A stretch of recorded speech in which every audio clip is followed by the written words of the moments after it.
Hello and welcome back. I'm Joseph Hoffman, and in this lesson, we're going to add in the left-hand part for the B section of Andante.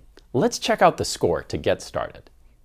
Remember how important it is to find patterns, because it's those patterns that will help you learn a piece the fastest. And of course, you always have to watch out for when those patterns break.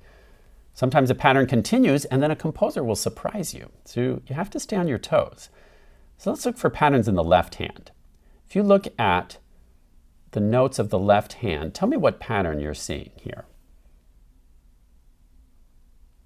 The pattern in the left hand is step down, repeat, step down, repeat, step down, repeat, step down, repeat. Pretty simple, right? Step down, then here the pattern breaks. Step up, drop down an octave, then we finish with this A minor triad.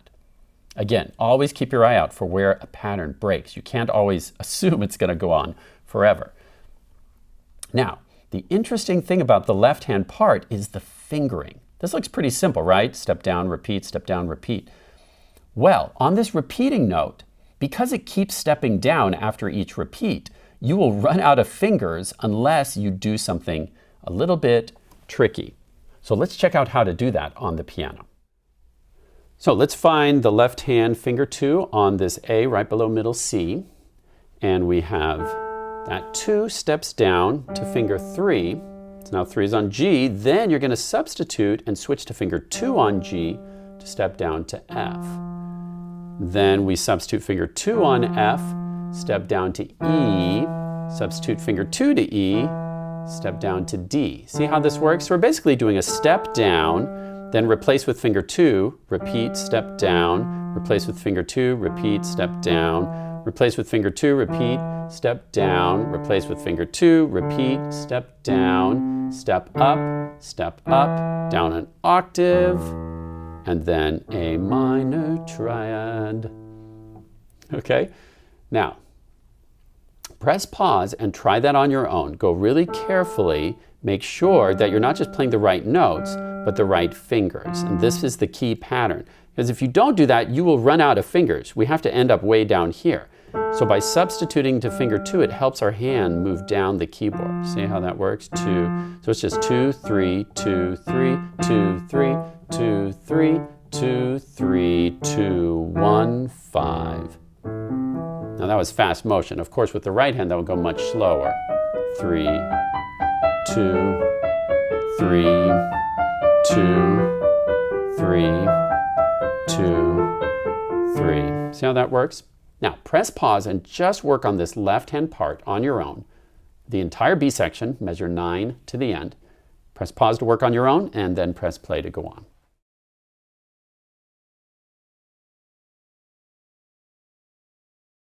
Now, when you feel comfortable with the left hand alone, also make sure that you're really comfortable with the right hand alone in the B section, that you've practiced these block chords really well. Because hands alone, it may be no problem. Once you put hands together, it can feel a little crazy. So you want to make sure your hands alone is very confident. And then hands together, you'll have to worry about moving the right hand up and down, these fourths and fifths, and the left hand's going to be shifting too. So at first go really slowly. 1 and 2 and 3 and 1 and 2 and 3 and, or maybe you want to go even slower than that, like a largo tempo. 1 and 2 and 3 and 1 and 2 and 3 and 1 and 2 and 3 and 1 and 2. You want to go slow enough that you're sure that you're getting the fingerings correct and the notes correct. So you're training good habits. Okay, so press pause and try just a couple of these measures hands together. Maybe tackle measures 9 through, let's say 9 through 12, just these first 4 measures, and then press play to go on.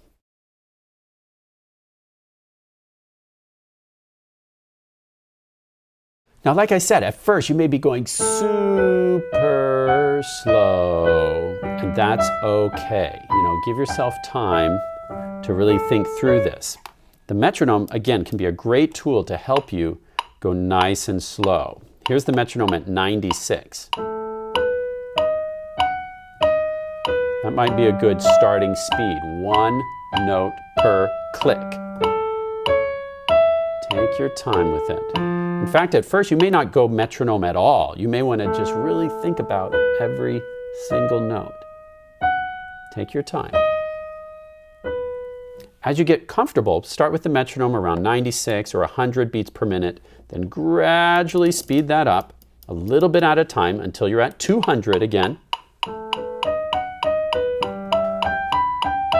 It may take a week or 2 weeks or even 3 weeks to get it up to this speed.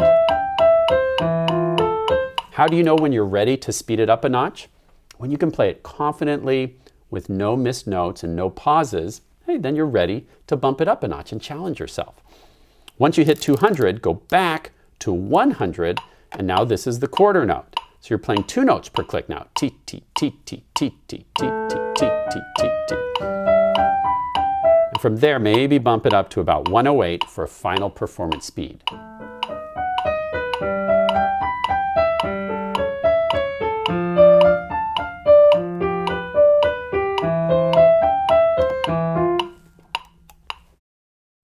Finally, the last thing I wanted to mention is to make sure that you find the right feeling for this piece.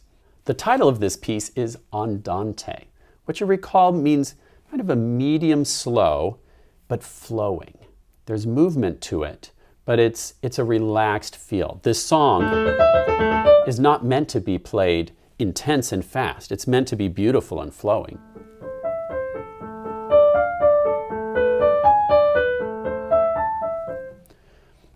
One thing that will help with that flowing sound is to have a flowing arm and wrist. Let your fingers flow through the notes. Don't hammer at the notes. Let your hand and arm move gracefully through the notes.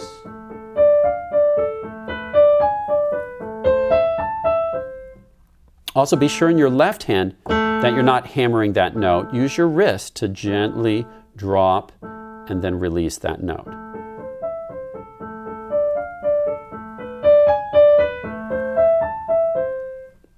If your arms, hands, and fingers all work together, you can make a beautiful sound. Let's listen to the whole thing from the beginning with repeat signs and dynamics.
The last thing I want to mention is how you end a song. It's important that on that final note, that you float the wrist up and bring your hands to your lap. That signals to your audience that you're done.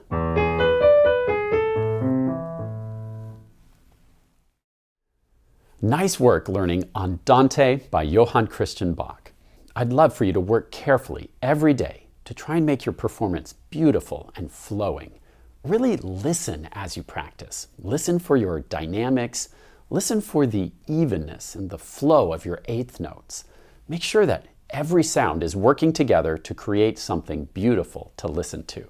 Once you have your performance sounding the way you want it to sound, please make a video and share your performance with me online. Or you could perform it for a friend or a family member right from home. Music, like all good things, is for sharing. Thanks so much for watching and learning with me, and I'll see you next time.